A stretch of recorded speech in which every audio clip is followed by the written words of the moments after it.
Bienvenue sur Next Vision. Ici, nous explorons les destins hors du commun, les trajectoires qui défient les règles et les histoires qui laissent leur empreinte sur le monde. Si vous aimez comprendre ce qui se cache derrière le pouvoir, abonnez-vous maintenant, activez la cloche et laissez un pouce bleu pour soutenir nos enquêtes. Aujourd'hui, nous vous emmenons au cœur d'un parcours fascinant, celui d'un homme qui a tout conquis, avant de tout risquer. Ceci est l'histoire de Mami Ravatomanga, un nom qui résonne comme une énigme. Un entrepreneur devenu milliardaire, mécène respecté, mais aussi figure controversée du pouvoir malgache. Son ascension fulgurante incarne à la fois le rêve africain et son prix. Tout commence à Morondava, une petite ville côtière balayée par le vent de l'Ouest. Un enfant y grandit, entouré de modestie mais nourri d'une ambition rare. Ce jeune garçon s'appelle Maminyaina Ravatomanga.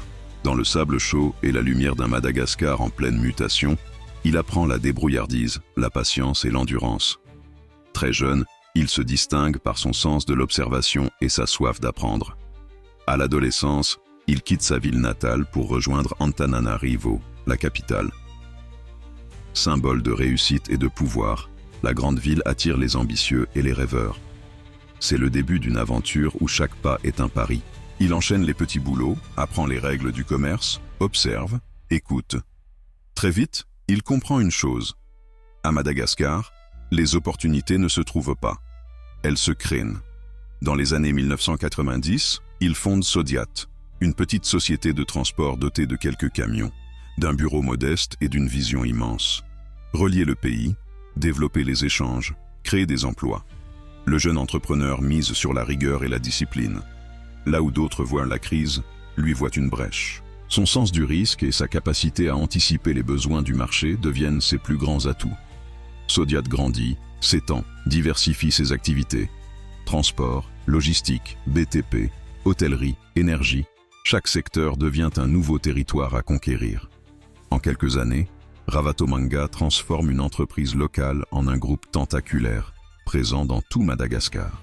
Ses employés le décrivent comme un homme exigeant mais visionnaire, capable de lire un contrat comme on lit une carte du futur. Mais dans le monde des affaires malgaches, la réussite ne dépend pas seulement de l'intelligence économique. Elle repose aussi sur les relations, les alliances, les équilibres politiques. À la fin des années 1990, Mami Ravatomanga entre dans un cercle plus restreint, celui des décideurs, des ministres, des ambitieux. C'est à cette époque qu'il croise un jeune entrepreneur charismatique, Andry Rajoelina. Entre eux, la synergie est immédiate. Rajoelina a l'audace et la visibilité. Ravatomanga possède les moyens, la structure et le réseau. Leur alliance, d'abord discrète, va peu à peu redessiner la carte du pouvoir à Madagascar. En 2009, le pays entre dans une crise majeure. Le pouvoir vacille, les rues s'embrasent. Mais au milieu de la tempête, Ravatomanga reste un pilier. Il soutient, il finance, il construit. Sa logistique, ses ressources et son réseau deviennent essentiels à la stabilité du pays. Dans l'ombre, il tisse des liens avec les acteurs politiques et économiques les plus puissants du moment. Lorsque le calme revient, il n'est plus un simple homme d'affaires. Il est devenu une force. Dans les années 2010, son nom s'impose partout. Sodiat devient un empire national. Stations-service, hôtels de luxe, immobilier, médias, compagnies aériennes, l'entreprise est présente dans tous les domaines. Ravatomanga, désormais milliardaire, se présente comme un patriote moderne. Il crée une fondation, construit des écoles, finance des hôpitaux, sponsorise des clubs de football. Il aide, il soigne, il redonne. Son image publique est celle d'un bâtisseur, d'un homme d'affaires éclairé au service du développement du pays. Mais derrière cette image, des murmures grandissent. Des journalistes, des opposants et des observateurs étrangers s'interrogent. Comment un seul homme peut-il contrôler autant de secteurs stratégiques? Ses liens avec le pouvoir deviennent un sujet sensible.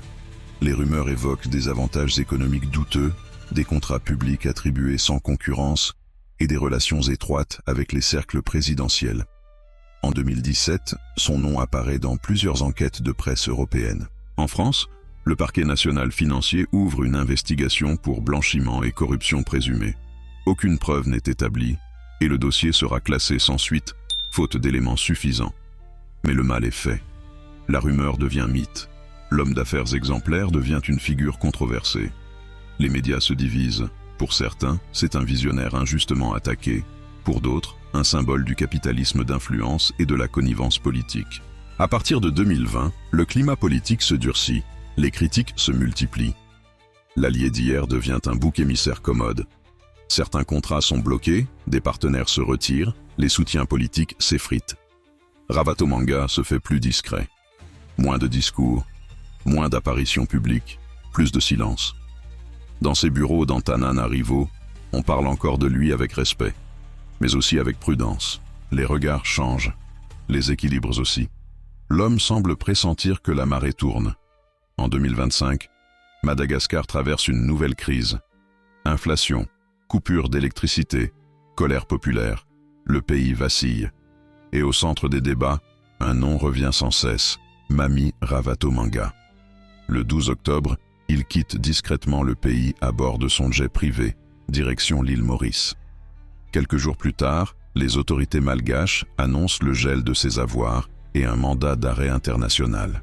Le choc est immense. L'homme le plus influent du pays devient fugitif. Certains parlent d'exil volontaire, d'autres de fuite. Les médias s'enflamment. Des théories circulent.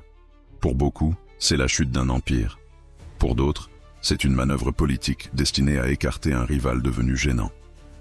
Aujourd'hui, dans sa villa au bord de l'océan Indien, Ravatomanga contemple son empire à distance. Sodiat existe toujours, mais son absence pèse. Les employés sont partagés entre loyauté et peur. Les partenaires hésitent, les banques se taisent. Et pourtant, au-delà des scandales et des jugements, il reste une évidence. Sans Mami Ravatomanga, une partie du développement moderne de Madagascar n'aurait jamais vu le jour. Il a bâti des routes, créé des emplois, inspiré des générations d'entrepreneurs. Mais il a aussi prouvé qu'à un certain niveau de réussite, le pouvoir devient un piège. On ne le possède plus, c'est lui qui vous possède. Histoire de Mami Ravatomanga est celle d'un homme qui a voulu tout maîtriser. Le temps, les affaires, les alliances, le destin. Mais le pouvoir, comme la mer, finit toujours par reprendre ce qu'on croit lui avoir arraché. Et peut-être qu'aujourd'hui, quelque part entre regret et lucidité, il médite sur cette vérité universelle. Il n'y a pas de victoire sans perte, ni d'empire sans solitude. Merci d'avoir suivi ce documentaire exclusif signé Next Vision. Si cette histoire vous a captivé, abonnez-vous, laissez un pouce bleu et partagez cette vidéo pour faire découvrir l'histoire vraie derrière le pouvoir. Parce qu'ici, sur Next Vision, nous racontons la vérité derrière les légendes.